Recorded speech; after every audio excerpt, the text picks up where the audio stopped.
Greetings, ladies and gentlemen, and everything in between.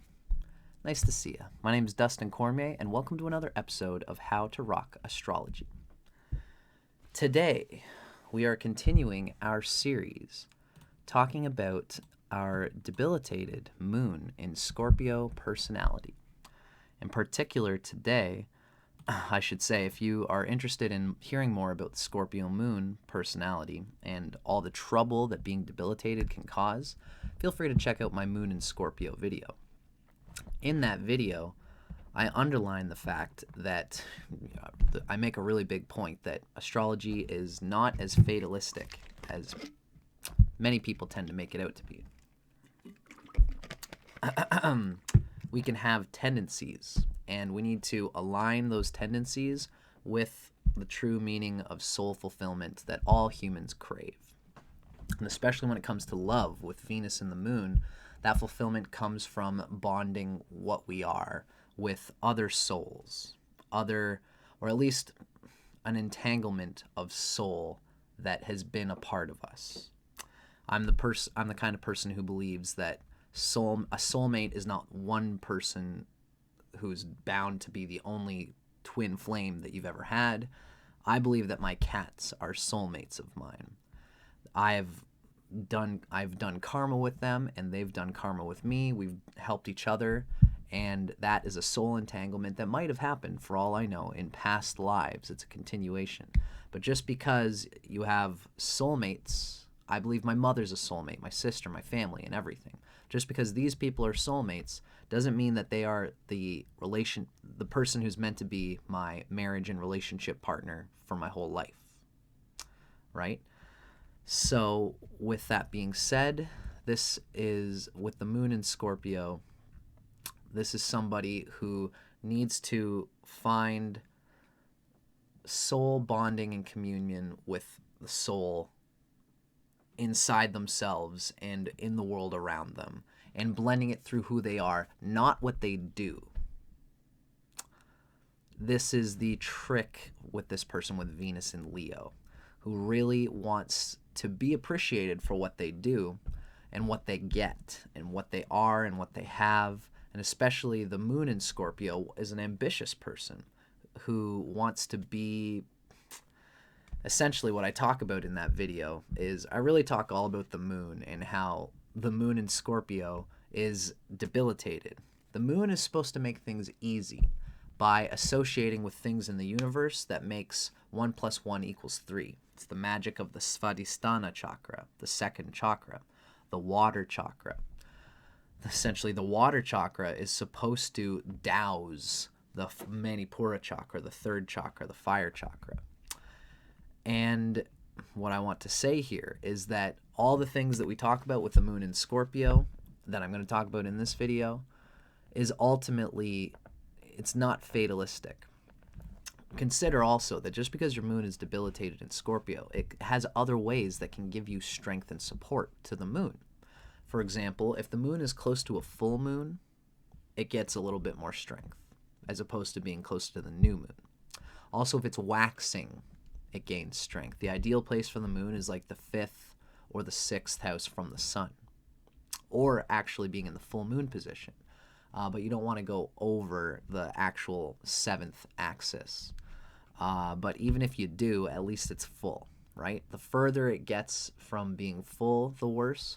And the further into its waning stage, the worse the moon is. And we convey these just like the debilitated moon in Scorpio. It makes you even more debilitated like the moon in Scorpio. But there's also Shadbala. The moon can have general strength just by many things. You know, the moon gains strength when you're born closer to the winter solstice, closer to Capricorn season in the year. If you're born at a time that's closer to nighttime, the moon gains strength. There's a million things that give the moon strength. It's especially very good if the moon is close to the 4th house cusp. That's gives Digbala directional strength. It likes to be close to the 4th house cusp than it does to the 10th house cusp, because then it can hear the nature of its inspiration and desire better. And the other thing is aspects from its friends. If the moon is being aspected by the sun, Like if the sun is trine the moon, then the moon will gain self-respect through the actions that it does, and that's helpful to the moon in an actual a positive way, where it can learn to love itself for the actions that its soul has been given the opportunity to do. And that's a connection to the soul. We're going to talk about how that's different from what the Venus in Leo is doing to this person, which causes them to crave being loved for what they do. But it's a superficial thing. It's not a soul thing. It's a need in the emotions to be loved for what you do, which is not how the moon is supposed to operate. That's how the sun is supposed to operate. The moon is supposed to operate by being loved for what it is without trying.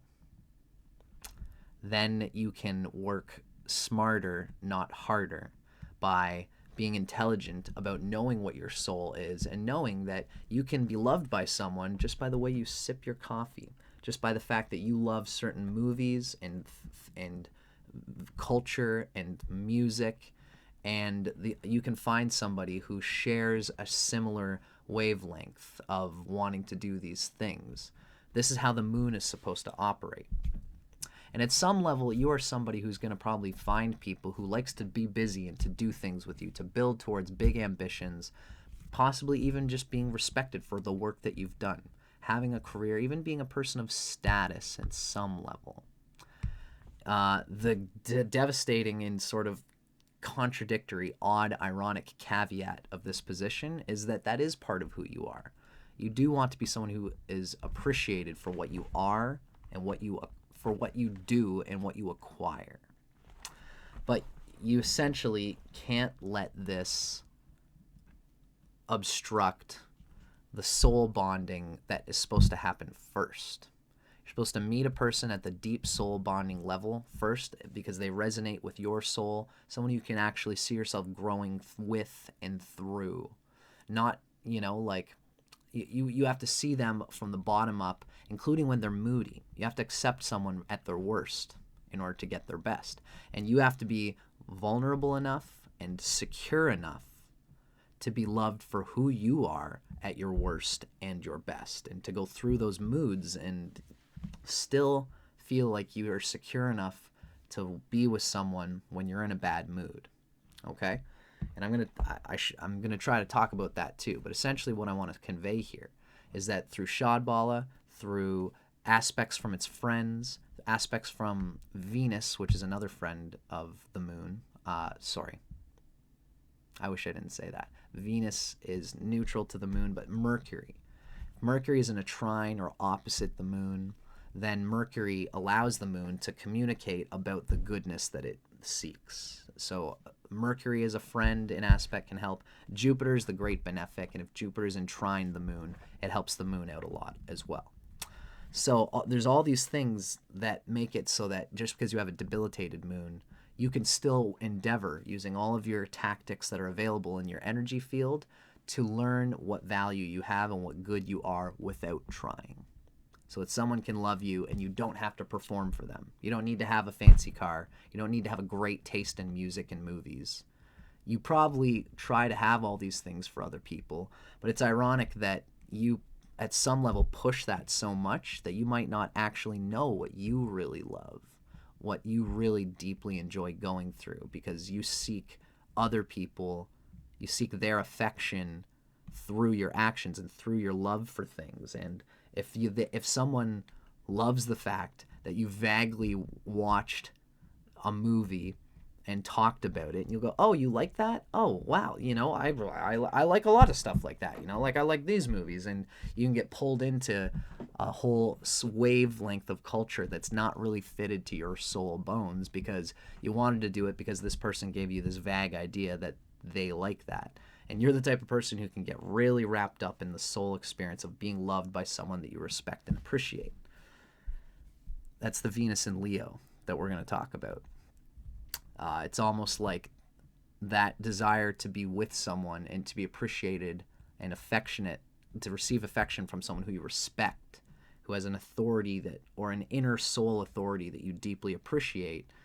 You will idealize the ideal partner that you want through the Venus in Leo, And you'll see glimmers of it in people who, someone with a Leo rising might give you this feeling that they are somebody who you might come to love because they express this authority in a certain way.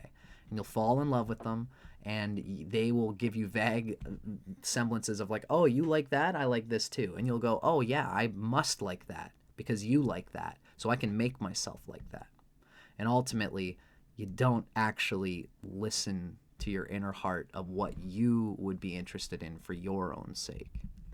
And it's because the moon in Scorpio is not used to enjoying itself for its own sake. It's not used to drinking the milk of the universe. It doesn't ask for it. But part of what I talk about in that Scorpio moon video is that the Scorpio moon wants to not need the milk from the universe in order to be able to be fine without it. But what happens is that you get caught in moods that just go like this with it, that you can't control. And it's because you haven't ever let anyone penetrate the hard shell of this emotional fluctuations that you feel. You'll feel your highs, and then you'll go out and say hi to everybody, and you'll talk to everybody, and you'll want to be appreciated. You'll build your self-esteem based on what you do for people, and everyone kind of appreciates it, and that gives you a bit of satisfaction, and it burns you out. You get tired of performing for everybody, and you go into a hole, and you watch movies, and you eat ice cream, and you regenerate yourself by doing your favorite things, your favorite music, or whatever. And again, you might really not even know what those things are. The moon in Scorpio, essentially, how it rests is by doing ambitious things. And that's not how you really rest. You don't, again, it keeps coming around to the central theme. The moon is supposed to be loved for what it is without trying. If you can be loved for what you are without trying, you will have the support of the universe, you'll have the support of a lover without trying. And then you can focus on actually doing ambitions that matter, on making a life that matters, on doing things for your partner that matters. But the surface glamour of the external image of your idea of what you want is something that you're probably going to crawl through with many lovers before you actually think, I've got to stop looking at the menu and trying to eat the menu, and I've just got to meet people for what they are. Talk to them, learn them through and through, and see what they are at their bottom and their top, and then show them who I am when I'm even moody. Accept that I can be loved even when I'm in a dark mood, or when I'm not at my flashy, super rock and roll, let's go to the disco and party mode. Because you will go through those things. And if you don't open yourself to your ability to be loved without this flash and dash glamour thing, if you don't endeavor to do that, then you'll never catch anybody who will accept you for who you are without trying. And this is a dangerous thing for this position. But what I want to say, just to finally get this out of the way, is that if you are somebody whose moon it's not close to the full moon, it's waning, it doesn't have aspects from friends, just know that anybody can endeavor to practice meditation, come into the fullness of your awareness, and think about the fact that your soul exists everywhere around you, and it's trying to get in communication with how you can love yourself. But it's not, you actually aren't a problem. The problem is that you've probably gone through childhood experiences where you felt like, I'm weird, I can't really be loved by anybody, I have to have my own separate emotional space to regenerate myself. And you've probably throughout childhood, through the moon in Scorpio, felt like you let the compulsions of your mind take you over. And it's probably a craving one. It's probably one that desires this idea of love, and you probably chase it a lot because the moon is not used to listening when it's in Scorpio. It's used to doing. When you can listen to what your heart actually wants, you can find soul connections without having to endeavor through the compulsion of your craving. Meditation is very important for this person in particular. And not just meditation, but also something that we call, In Vedic astrology, we have these ideas of Ashtanga Yoga, which starts with the yamas and the niyamas. The first two yamas and niyamas relate to the Mercury, the earth chakra of Mercury, Santosha, it's Saucha and Ahimsa. The next yamas and niyamas they relate with the Svadhisthana chakra, the second chakra. And this is what you need to be tapping into. You should be doing the whole thing, but think about the lesson that the second niyamas and yamas can teach you, okay? What it is the first one is Santosha. It's actively enjoying the things in life that make you happy. Not because you have a compulsion to be admired, but because you have to think about what you would do to give yourself soul satisfaction. And at some level, it involves you performing, perhaps. It involves you being loved and for your personality and for your body and what you are. But these are extraneous, external things. You need to practice Santosha, which is something you probably haven't done since you were a kid because of the Scorpio moon. I'm talking about like asking your mother for the milk of the universe. Asking your mother in vulnerable situations, like, how can I find more love in my life? Asking yourself and a therapist, how can I find more love in my life? Santosha is one side of this, and then the other side is Satya, which is contemplation, writing down in a notebook. How would I love myself without a relationship, without a lover? Because the thing is that your lover craves the water inside of you, the sweetness of Venus, the juiciness of Venus. And if you don't have your own, what's going to happen is that you're just going to be a puppet for their impulses, their emotional water and desires. And what you're going to find is the Venus in Leo wants to perform as being a good, sexy, juicy person for their lover. They want people to know that this lover is rock and roll. They have got a lot going on, and they can do a lot of enjoyment and pleasure, but still also work hard in the world. And you are somebody who part of your bliss is working hard in the world and having an ambition that will allow you to be respected by people. And these are all okay. These should all, though, be secondary to your feeling inside yourself. What is the water in my life of me finding solace with people who love me without trying? If the only water you can get is water that you have to try to get, then you're a mountain and not a valley. The valley is what has fertile water coming into it, like the Nile. Like, this is what Moon in Taurus does, is they find a way to make themselves able to have a soul companionship based on what they are and what the other person is without trying. A person just loves the Moon in Taurus for what they are, not for what they do, but for what they are.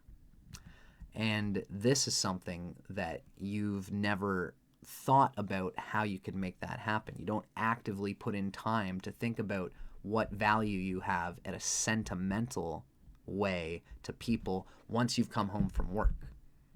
You put all your energy into work, and then you come home and you put your feet up and you say, honey, I'm tired. I don't want to deal with anything. I don't want to do anything.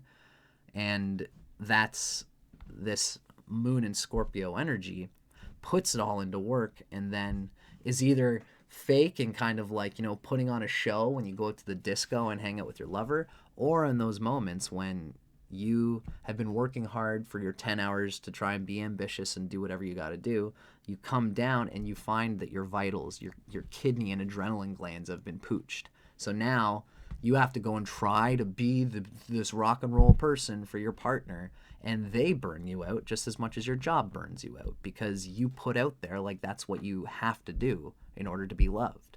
And then they're like, okay, and then you attract people who, come on, baby, do the thing. Come on, be sexy for me. And then you're like, well, I guess I have to now, even when you don't feel like doing it. And at some level, you have to accept that this is part of who you are. But on another level, you can't let the extraneous nature of that obstruct the essential seed of somebody loving you, again, for your soul, for who you are.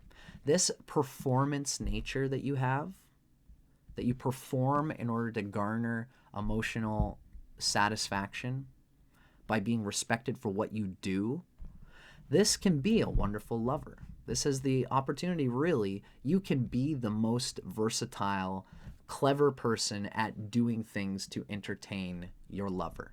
You have the ability to do that. But it's like a guitarist. I'm a musician, you know, and like in the music world, the guys who make it the highest are not the guys who do a cover band every week at the same bar for money and beer. They are working a job, and they don't put time into actually loving their craft and becoming a rock star who only plays little shows once in a while because they're revered for what they're doing.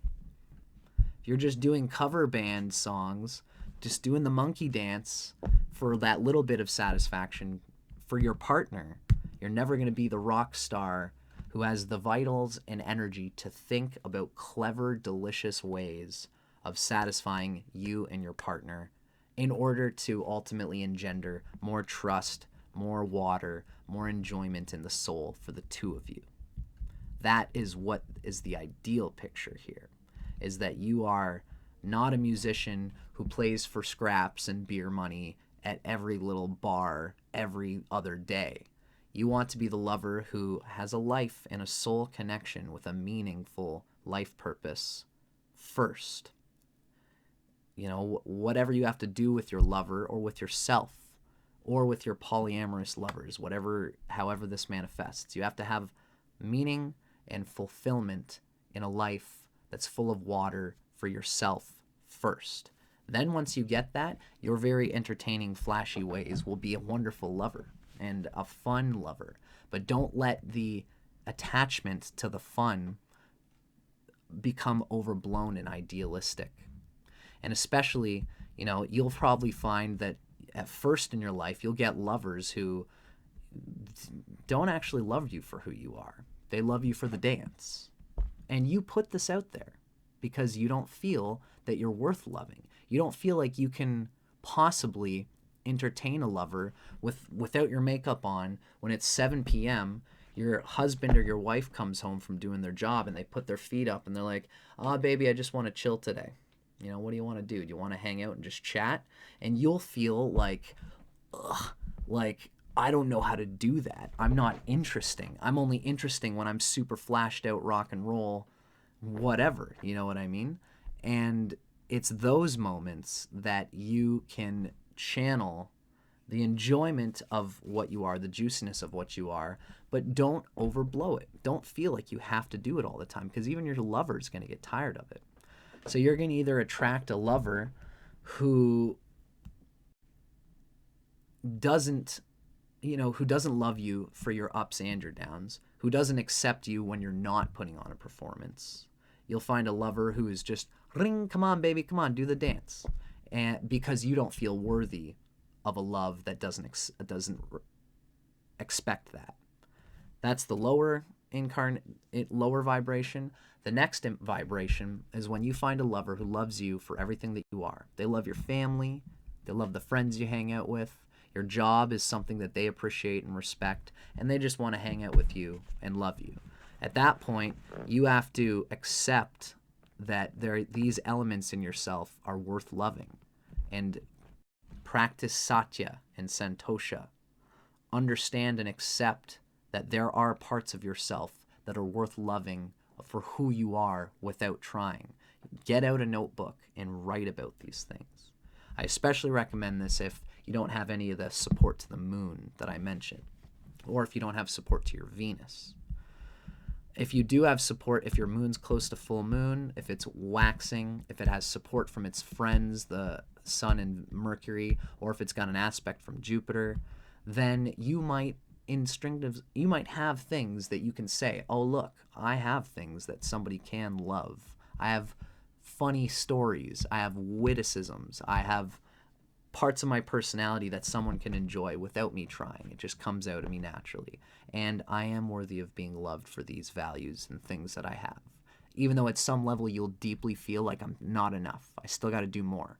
This is your karma, is that ultimately, if your lover can hold your hand with you doing nothing, that is the person who deserves your entertainment and your glamour and all of the effort that you put into being a shimmering diamond that you are.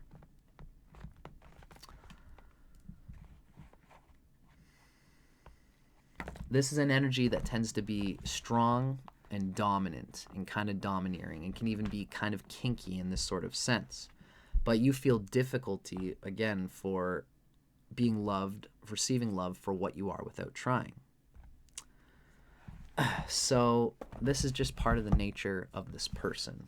And I hope I've conveyed this in a way that kind of makes sense.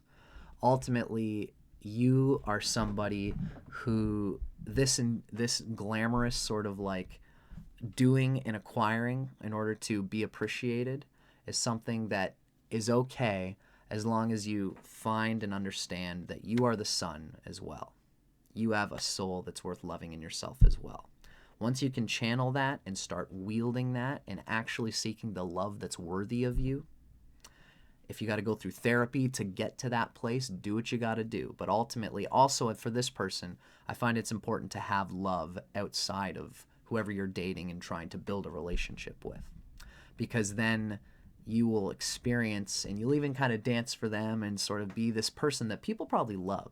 You put on a show for people, and people are going to love you for it, and you would find it sad if you couldn't be that person for everybody.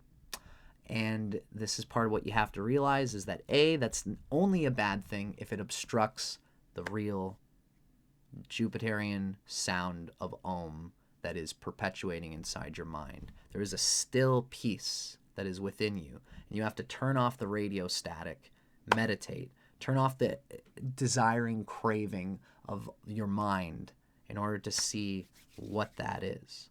Once you can get in tune with that, you can start building on the person that you actually are, and then you can be enjoyed for these more glamorous aspects of your personality, and for performing for a lover, and for, even with all the people around you that you ventured to be close to.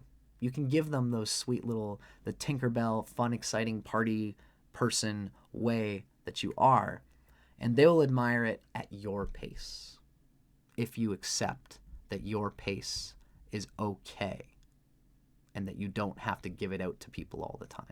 That's what distinguishes a star from the entertainer down the street who just plays for everybody, who plays to the Cracker Jacks, plays to the peanut gallery, and never actually has the soul acceptance that they can be more than just a puppet for other people's emotional gains. And when you finally start to tune into this, you will find that you are a wonderful, capable, glamorous, fun person who's spontaneous and excitable. Although you will have moods and you're intense and you can probably be willful. But your willfulness, if it comes from the soul, because you're asking your lover to, let's go out and sit at a restaurant and not put on airs and not go to the disco. Or, you could say that, or you could say to your lover, come on, baby, let's go out and have a glamorous time. And when they say no, you say, but come on, I love you, I do all these things for you, and come on, you've got to give me this. And again, it's the same thing. If you reduce your mental and emotional compulsion for the idea of being the glamorous, hot person around your lover's arm, whether you're a guy or a girl or anything in between, if you let go of the idea will come to you peaceably when you talk to your lover and you say, this would be good for my fulfillment. And you'll know if they're a good lover for you. If you communicate this softly and in a meditative way, if you have to push for them to do that, like as much as you would like, it could be a bad thing, and they might not be, maybe you caught with them for the lower vibration reason that I was talking about, where you are only catering to them, and that's what they expected. So, with this situation, with anybody that you're with, you have to be loved for what you are, and all of the entertainment value that you have will be genuinely appreciated at your pace. And when you are pushing to enjoy your glamour and to be the person around that person's arm, and they give you resistance, at some level you have to expect that, because you are too much of this. It's almost masturbatory, but masturbating is not a bad thing. That's why you have to find, this is just like people going through the no-fap thing. You know, you can do the no-fap thing if it gets you where, if fapping is obstructing where you at in your life. But the complete no-fap thing might ruin a part of your nature, which is important. Find a balance there. In the same way, when your lover tells you and they give you resistance to wanting to go out and be glamorous with them, at some level you have to accept that they're never going to be the full guns all the time thing that you are, which means you can just go out with your girlfriends or your guy friends and sort of get it out with them. This is part of the reason why I said that.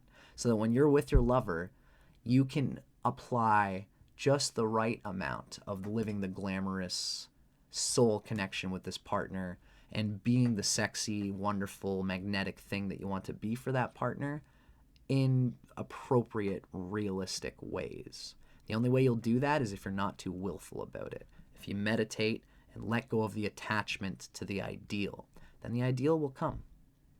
It will come. If you trust yourself, trust the universe, trust your lover, trust your soul, it will come in the way that it is supposed to. And when it doesn't, I recommend that you should do more meditating and letting go of the desire for it than pushing to make your lover do something that is, nobody can realistically fulfill the ideal, I think, that you have in this regard.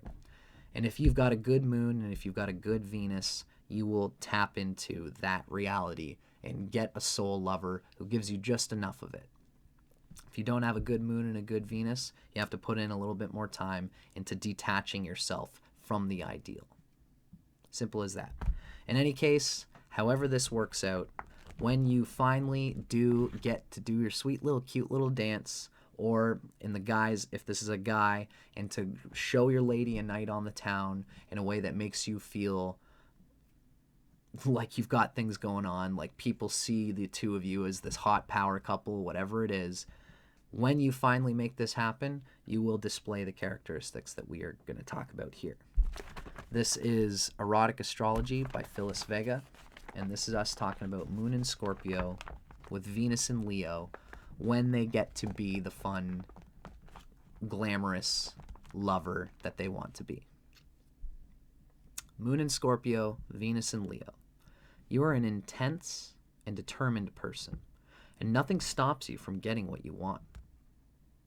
Moreover, your personality is so magnetic that once you pick someone out of a crowd, you simply wear down his or her resistance until your desires are met. And you'll just be right there and put on the sexiness really, really deeply just until it's like you're really right there for that person to get them. It's just that, applying too much of this intensity is something that, again, it's part of who you are, and enjoy it. But if you are too much about it, what you put in at the start of the relationship will be expected throughout the rest of the relationship. And you have to be that magnetic and intense all the time. And it's just like when you eat blueberry pie for the first time in a day. If you haven't eaten anything, you eat a little bit and it's like, oh my God, this is so good. But once you eat the whole pie, to try and push yourself to get the same amount of enjoyment that you did when you first started eating it is like, why am I even doing this anymore? After years of being that intense for your partner, as intense as you were when you first got with them, it can get exhausting for both of you. Realistic, right from the beginning, perpetuates realistic throughout the relationship. Big piece of advice. Sorry if I'm a Leo rising, so sorry if that was intense.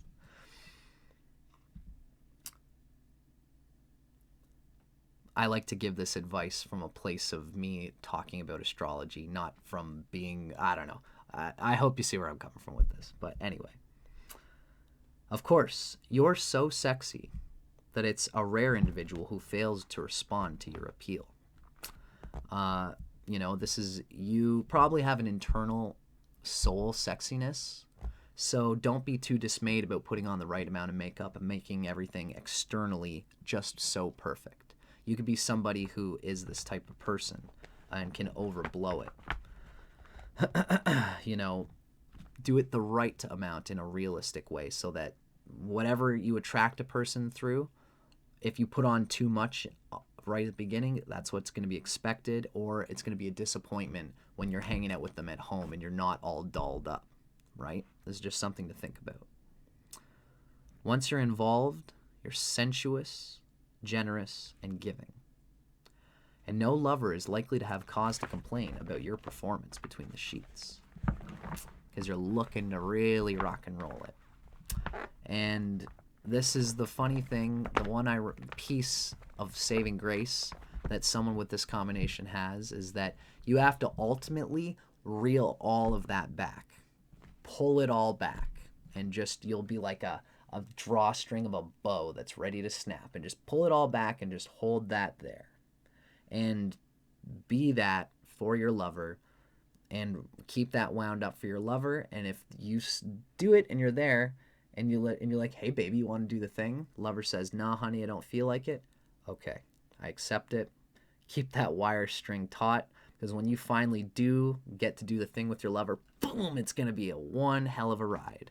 So enjoy that for what it is. Enjoy that for the sake of it. But your glamorous, idealized lovemaking perfection is something that it should always be secondary to finding love and soul bonding with a piece of your soul that has been found in the heart of another person who loves your soul, whether you are trying or not. Then your trying will be a juicy, delicious cherry on the cake. That's how I recommend it. So I hope this is clear. I hope that this came off the right way. Let me know in the comments, folks. Let me know what you think about this. My name is Dustin Cormier. This is How to Rock Astrology. Thanks so much for watching. I'll see you guys on the next one.